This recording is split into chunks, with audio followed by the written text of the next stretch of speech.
தமிழ்நாட்டுக்கு காவிரியிலேருந்து இப்போதைக்கு தண்ணி கிடையாதுங்க. இது கர்நாடகாவோட ஸ்டேட்மெண்ட். ஆனால் இதெல்லாம் தாண்டி ஒன்று பண்ணுறாங்க.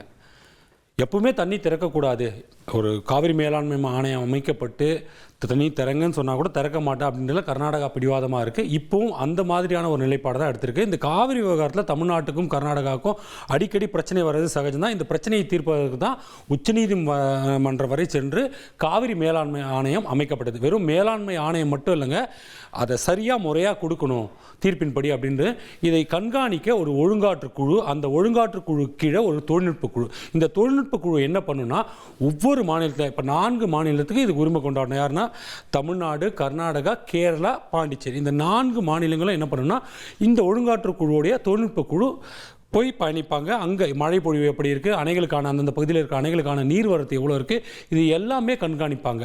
அது மட்டும் இல்லை, விவசாயத்துக்கு எவ்வளோ தண்ணீர் பயன்படுத்துகிறாங்க, இது மாதிரி மொத்த விஷயத்தையும் கணக்கிட்டு எவ்வளவு தண்ணீர் திறக்கணும் அப்படின்னு ஒவ்வொரு அணையில் இருந்தோம். உதாரணத்துக்கு மேட்டூர் அணையாக இருந்தாலும் சரி, அதே போல் கர்நாடகாவில் இருக்கக்கூடிய கபினி கேஆர்எஸ் அணைகளாக இருந்தாலும் சரி.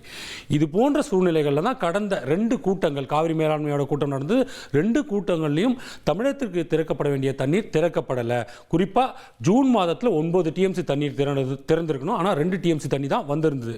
ஜூலை மாதத்தை பொறுத்த மட்டும் 23ஆம் தேதி கூட்டம் நடந்துச்சு. அந்த 23ஆம் தேதி கூட்டம் வரை 31 டிஎம்சி இந்த மாதத்தில் திறக்கணும். 23ஆம் தேதி வரைக்கும் எவ்வளோ இருந்தது? வெறும் 0.5 டிஎம்சி தண்ணி தான் தமிழ்நாட்டுக்கு வந்திருந்துச்சு. இது ரொம்ப ட்ராட் சுச்சுவேஷன் அப்படின்னு கூட மேலாண்மை ஆணையெல்லாம் சொல்லிச்சு. மழை பெய்தால் திறக்க வாய்ப்பு இருக்கிறது. 28ஆம் தேதி ஒரு ரிவ்யூ மீட்டிங் பண்ணுவோம், அது காவிரி ஒழுங்காற்று குழு பண்ணும் அப்படின்னு சொல்லியிருந்து அன்னைக்கு நீர் திறப்பு குறித்து முடிவெடுப்போம் அப்படின்னு. இதுக்கு நடுவில் கர்நாடகாவில் சில இடங்களில் மழை பெஞ்சு ஓரளவுக்கு அணைகளுக்கு தண்ணீர் வர தொடங்கியதை தொடர்ந்து இந்த காவிரி ஒழுங்காற்று குழு என்ன பண்ணுச்சு அப்படின்னா, எல்லாம் ப்ராசஸ் பண்ணி 3500 கனஅடி தண்ணீர் துறங்க அப்படின்னு நேற்று உத்தரவு போடுது. உத்தரவு போட்ட உடனேயே கர்நாடகாவில் போராட்டம். சிஎம் என்ன சொல்கிறாரு, இப்போதைக்கு தண்ணி திறக்க வாய்ப்பு இல்லைங்க அப்படின்னு அடம் பிடிக்கிறார். அது மட்டும் இல்லைங்க, உடனே டெல்லி கிளம்பி போயிட்டார். டெல்லி கிளம்பி போய் என்ன பண்ணுறாரு, இந்த உத்தரவை எப்படி அடுத்த கட்டமாக கொண்டு போகலாம். ஏன்னா இப்போதைக்கு கர்நாடகாவில் தண்ணி இல்லை, கர்நாடகா அணையில் தண்ணி ரொம்ப குறைவாக இருக்குது, இருக்கிற தண்ணீர் மழை வரல அப்படின்னா குடிநீருக்கு மட்டும் தான் பயன்படும் அப்படின்னு சொல்லி அடுத்த கட்டமாக என்ன பண்ணலாம், மேல்முறையீடுக்கு போகலாம் அப்படின்னு மேல்முறையீட்டுக்கு போக முடிவு செய்கிறார். இந்த ஒழுங்காற்று குழு கொடுத்து இல்லையா 3500 கனஅடி தண்ணீர் ஒரு நாளைக்கு 2 நாளைக்கு அடுத்த 15 நாட்களுக்கு, அதுவும் 3500 கன அப்படின்றது தமிழக எல்லையான பிலிகுண்டில் ரெக்கார்ட் ஆகணும், அணையிலேருந்து திறக்கிறது கிடையாது. பிலிகுண்டில் 3500 கன அடி தண்ணீர் அடுத்த 15 நாளைக்கு, அதாவது 29ஆம் தேதி காலை 8 மணிலேருந்து அடுத்த 15 நாட்களுக்கு இந்த 3500 கன அடி பிலிகுண்டில் பதிவாகணும் அப்படின்றது தான் உத்தரவு. அது மட்டும் இல்லை, இந்த உத்தரவு போட்டுச்சுல, இதை எக்ஸிக்யூட் பண்ணவும் அந்த ஒழுங்காற்று குழுக்கு பவர்ஸ் இருக்குது. அவங்க நேராக வந்து அணையிலேருந்து தண்ணீர் திறக்கலாம் அங்குள்ள அதிகாரிகள் சொல்லி. ஆனால் இதை எப்படி கட்டுப்படுத்தணும் அப்படின்றது கர்நாடகா வியூகமிட்டு வருது. என்ன பண்ணுறாங்க, இதை நேரடியாக நம்மளால் தடுக்க முடியாது, ஏன்னா ஆணையம் அமைச்சாச்சு, இதுக்கு சட்ட போராட்டம் தான் ஒரே தீர்வு அப்படின்னு உடனே கிளம்பி சிஎம் டெல்லிக்கு போயிட்டாருங்க. டெல்லியில் மேல்முறையீடு பண்ணலாம். இது எப்படி மேல்முறையீடு பண்ணலாம், ஒருவேளை சிடபிள்யூஆர்சிக்கிட்டே பண்ணலாமா, அதாவது இந்த ஒழுங்காற்று குழுக்கிட்டே பண்ணலாமா, இல்லை மேலாண்மை ஆணையத்திட்ட பண்ணலாமா, இல்லை ரெண்டையும் தாண்டி உச்சநீதிமன்றத்தில் போய் முறையிடலாமா? ஏனென்றால் இந்த தீர்ப்பு எல்லாத்துக்கும் மாற்றி அமைக்கக்கூடிய வரம்பு அப்படின்றது உச்சநீதிமன்றத்துக்கு இருக்குது. எனவே நேரடியாக அங்கேயே போயிடலாமா அப்படின்னு ஒரு விரிவான ஆலோசனையை டிகே சிவகுமார் நடத்துகிறாரு.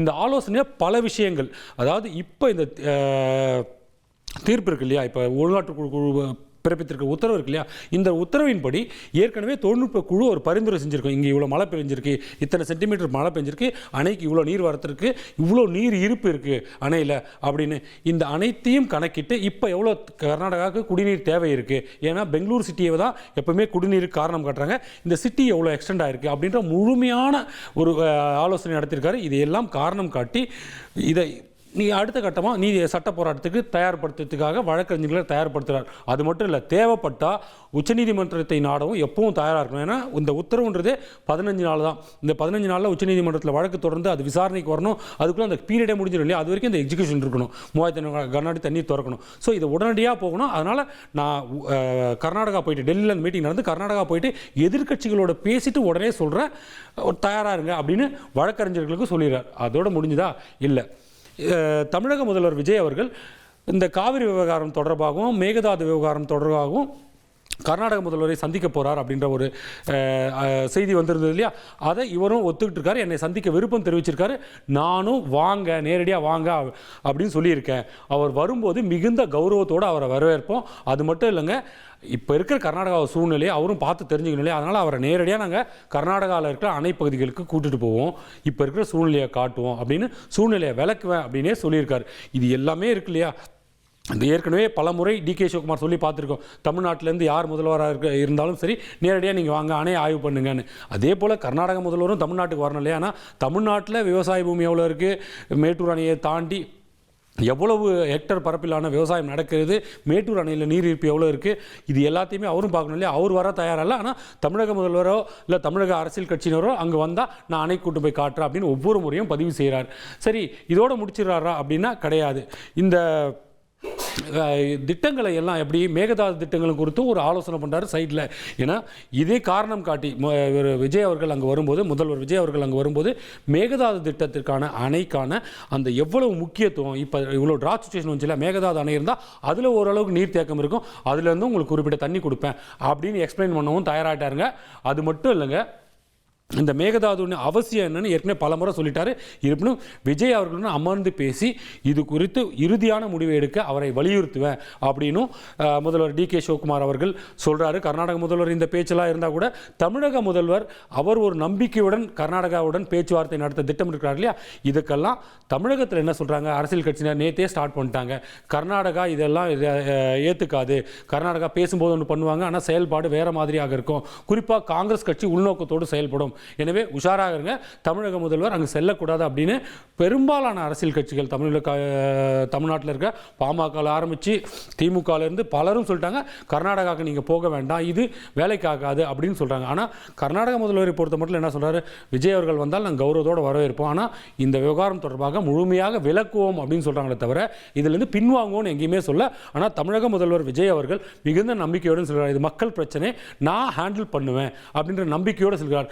கடந்த காலங்களில் எம்ஜிஆர் கர்நாடகாவில் போய் இந்த காவிரி விவகாரம் தொடர்பாக அப்போதைய முதல்வர் பேசினார்னு ஒரு வரலாறு இருக்கு இல்லையா, அதே போல ஒரு வரலாற்றை மீண்டும் தமிழக முதல்வர் விஜய் அவர்கள் ஏற்படுத்த இருக்கிறார். எப்படி பார்த்தாலும் இந்த சந்திப்பு அப்படின்றது ஒரு முக்கியத்துவம் அப்படின்னு ஒரு பக்கம் பார்த்தாலும் கூட, இன்னொரு பக்கம் கர்நாடகா எப்போதுமே தமிழகத்திற்கு தண்ணீர் விட தயாராக இல்லை அப்படின்றது தற்போதைய நடவடிக்கைகள். ஏன்னா மழை பொழிவெல்லாம் பார்த்து தான் காவிரி ஒழுங்காற்றுக்குழு தண்ணீர் திறக்கணும்னு சொல்லுது. அதற்கு பிறகும் அடம் பிடிப்பது தான் வேதனைக்குரிய விஷயமாக இருக்குது. பொறுத்து தான் பார்க்கலாம் இந்த இரு முதல்வர்களின் சந்திப்பு எப்படி முடிய போகிறது, காவிரி விவகாரத்தில் என்ன மாதிரியான விஷயத்தை எடுக்க போகிறார். ஏன்னா ஆகஸ்ட் மாதம் 40 TMC தண்ணி கொடுக்கணும், அதுக்கு எப்படி தயாராக போகிறாங்க. இப்போதே மழை இல்லை, தமிழகத்திலையும் போதிய அளவு மழை இல்லை, கர்நாடகாலையும் பருவமழை போய்த்திருக்கு, எப்படியெல்லாம் இந்த காவிரி விவகாரம் செல்ல போகிறன்றதை பொறுத்து தான் பார்க்கணும். 1,31,00,000 மனங்களை வென்ற தந்தை டிவி யூடியூப் சேனல், தவிர்க்க முடியாத தம்ப்நெயில், கலக்கலான கான்டென்ட்ஸ். நீங்களும் இந்த குடும்பத்தில் இணைய இப்பவே சப்ஸ்கிரைப் பண்ணுங்க. அசுரபலம் கொண்ட எங்கள் டிஜிட்டல் கரங்களில் உங்கள் விளம்பரங்களை சேர்க்க வாட்ஸ்அப் பண்ணுங்க 893988883778. Email advtthanditv@dttv.in.